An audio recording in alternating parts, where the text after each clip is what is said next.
अरे माइक कबो नहीं छोड़े। वो माइक चाहे पत्रकार का हो चाहे वो नेता का माइक है। बस आरएलआई चालू रहेगा। हालात बदलना है और उन सब का हालात हम सब मिलके बदलेंगे। मैं जेल से निकला, यहाँ पे आया हूँ और यहाँ से एक मांग भी कर रहा हूँ सरकार से कि सरकार बताए कि माझी जी भारत रत्न के हकदार हैं कि नहीं है। या तो उन्हें भारत रत्न दिया जाए, दशरथ माझी को भारत रत्न दिया जाए, या तो सरकार बोल दे कि उन्होंने ऐसा कुछ काम नहीं किया, उनको भारत रत्न नहीं देंगे। तो हम बिहार के भूमि से दशरथ माझी जी के लिए पिछली बार भी बोले थे कि भारत रत्न मिलना चाहिए, आज भी बोल रहे हैं। और यहाँ पे आने का मकसद सिर्फ ये है कि बिहार के युवा जो बात बात में तुम लोग घबरा जाते हो, आत्महत्या तक कर लेते हो और छोटी छोटी बातों में बंदूक उठा लेते हो, छोटी छोटी बातों में गलत रास्ते पे चले जाते हो, छोटी छोटी बातों में परेशान हो जाते हो, कभी जिंदगी में परेशान मत होना। Never give up. कभी हार नहीं मानना है, कभी नहीं हार मानना है। और हाँ, तुम्हारे जीवन में कितना भी बड़ा समस्या रूपी पहाड़ काहे ना हो जाए, काहे ना हो जाए, जीवन में कितना भी बड़ा समस्या रूपी पहाड़, तुम दशरथ माझी बन के छेनी हथौड़ी लेके उस पहाड़ को तोड़ देना। बस बात खत्म।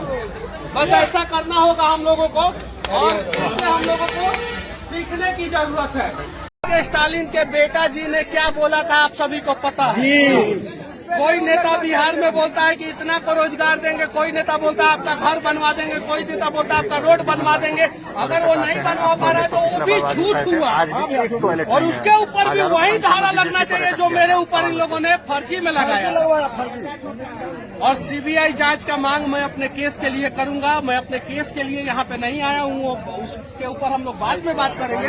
मैं बस बिहार के और देश के युवाओं को दिखाना चाहता हूँ कि ये देख लो ऊंचा पहाड़ और ये देख लो पहाड़ के बीच में जो रास्ता है ना, वो एक बूढ़ा आदमी दशरथ माझी अकेले छेनी हथौड़ी से तोड़े हैं। गांव के लोग साथ नहीं दे रहे थे उस समय, पागल कहते थे उनको। जाके फिल्म देख लेना, माझी द माउंटेन मैन में सारा उनका कहानी दिखाया गया और फिल्म बना के उनके परिवार वालों को पैसा तक नहीं दिया गया।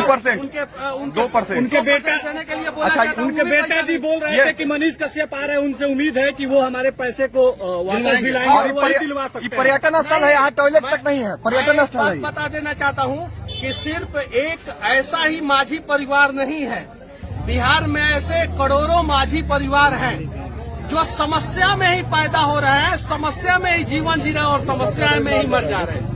तो आइए ना इस समस्या को जड़ से उखाड़ के फेंक देते हैं। आप आज ये पहुंचे हैं लेकिन पूरे बिहार में संदेश क्या दीजिएगा? यहाँ आने का जो संदेश है बस क्या नेवर गिव अप। क्यों आ रहे हैं यहाँ पे बिना कभी हार मत मानो।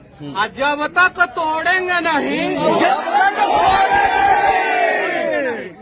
और चाहे कितना भी बड़ा भ्रष्टाचार रूपी पहाड़ काहे ना हो जाए, तोड़ देंगे एक दिन। हिमालय से भी बड़ा काहे ना हो जाए, उसको छेनी हथौड़ी लेके धीरे धीरे धीरे धीरे एक न एक दिन हम लोग तोड़ देंगे। इसलिए मैं जेल से निकला और जेल से निकलने के बाद 150 किलोमीटर दूर ये यहाँ पे गांव में आ गया। मैं अपने घर पे नहीं गया, ये पटना से अपोजिट डायरेक्शन में है और मेरा घर पटना से उस साइड में है।